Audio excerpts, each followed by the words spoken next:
সম্প্রতি মামলা থাকার কারণে অভিনেত্রী নুসরাত ফারিয়া এয়ারপোর্ট থেকে আইনশৃঙ্খলা রক্ষাকারী বাহিনী কর্তৃক আটক হয়েছেন।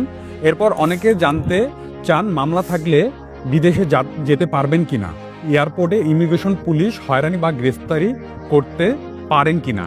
এক্ষেত্রে ক্রিমিনাল অর্থাৎ ফৌজদারি মামলা যেমন খুন, ধর্ষণ, মাদক সংক্রান্ত অপরাধ ইত্যাদির ক্ষেত্রে বিদেশ যাত্রায় নিষেধাজ্ঞা জারি হওয়ার সম্ভাবনা বেশি।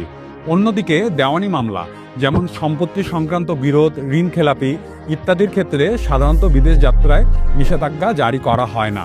ক্রিমিনাল ফৌজদারি মামলা যদি বিচারাধীন অবস্থায় থাকে তাহলে বিদেশ যাত্রায় নিষেধাজ্ঞা জারি হওয়ার সম্ভাবনা বেশি। মামলা নিষ্পত্তি হয়ে গেলে বিদেশ যেতে আর কোনো বাধা নেই। আদালত যদি বিশেষভাবে কোনো ব্যক্তির বিদেশ যাত্রায় নিষেধাজ্ঞা জারি করে তাহলে সে ব্যক্তি বিদেশ যেতে পারবেন না। এছাড়াও জাতীয় নিরাপত্তা, জনস্বার্থ এ সকল বিষয়গুলোর উপর ভিত্তি করে রাষ্ট্র বিদেশ যাত্রায় নিষেধাজ্ঞা জারি করতে পারেন। আপনার বিদেশ ভ্রমণে যাওয়ার সময় ইমিগ্রেশন গ্রেফতার হওয়ার সম্ভাবনা রয়েছে কিনা তা জানার জন্য আপনি একজন বিজ্ঞ আইনজীবীর সাথে পরামর্শ করতে পারেন। তিনি আপনার মামলার পরিস্থিতির বিষয় বিবেচনা করে আপনাকে সঠিক পরামর্শ দিবেন। মনে রাখবেন, দেশে এখন অনেক আধুনিক ও ডিজিটাল প্রযুক্তি রয়েছে। আপনার বিরুদ্ধে যদি কোনো গুরুতর অপরাধের অভিযোগ বা মামলা থাকে সেক্ষেত্রে ইমিগ্রেশনের চোখ ফাঁকি দিয়ে সহজেই বিদেশ যেতে পারবেন না।